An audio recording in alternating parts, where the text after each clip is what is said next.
Hello everyone, and thanks for taking the time to check out this video. Today's going to be a little different than usual, as we won't be doing an educational presentation or an in-depth tutorial, but rather a brief tip on a fun and cost-effective gear project for people who might not be aware that it is an option. We're going to be talking about tactical equipment today, so if that's not your thing, I totally understand, but for those who are interested in GWOT era militaria or just sourcing functional kit on a budget, this project I'm doing might be right up your alley. So the helmet shell you see me wrestling with is what's called a CVC, or Combat Vehicle Crewman helmet.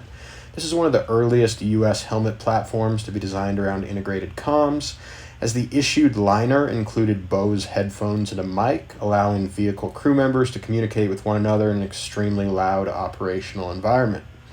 Additionally, while early versions of the CVC offered minimal ballistic protection, the DH-132 Bravo variant, which is what I have here, is rated as having a V50 of 2150 feet per second against 17 grain fragmentation, which is right in line with the ACH and does meet NIJ 3A standards, meaning that among other things, it will stop a direct hit from virtually any handgun cartridge and has decent odds of deflecting a rifle round.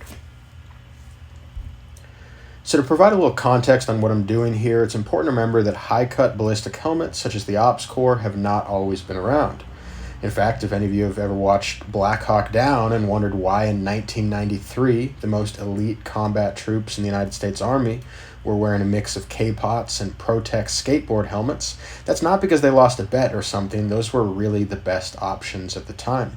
The experiences of Mogadishu directly and indirectly drove a number of innovations in gear and tactics, including the widespread integration of comms into all helmet variants.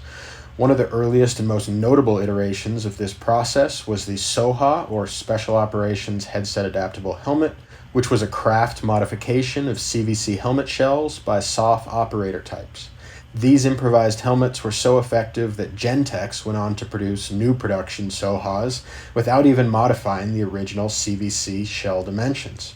The new production SOHA was adopted by the Coast Guard, and for the duration of the global war on terror, it was not unusual to spot original CVC to SOHA conversions on uniformed US soldiers overseas, usually paired with a long tab on the shoulder and a beard on the face.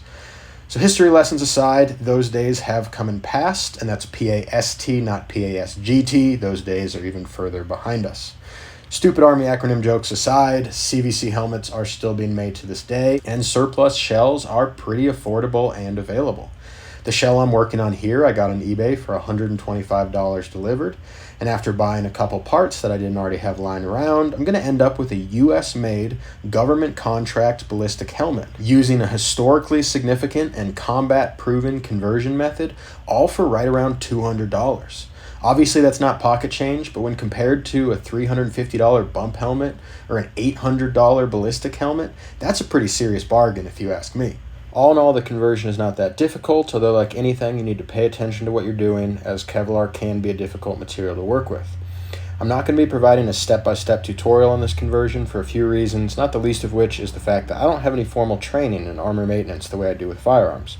While I trust my own handiwork to protect my own head, I'm in no position to advise others on personal protective equipment. If you have any questions, you're welcome to pop them in the comments, but ultimately if your goal is to maximize protective properties or clone correctness, I advise you to consult more professional resources than myself. I didn't personally follow any specific procedure for this build, but I did have an original SOHA to use for reference as I stumbled my way through. So that's about it. Obviously, we've been looking at the finished result for a little while now. I think it came out great for what it is. I enjoyed making it, and I think I ended up with a pretty solid helmet for what I put into it. Maybe not the latest and greatest, but totally functional for doing cool guy stuff, dressing up like a guy who does cool guy stuff, or maybe even a little bit of both. So we're going to call it there. Thanks for joining me. If you'd like to see more stuff like this, or maybe super different from this, check out my channel, like, subscribe, and have a great day.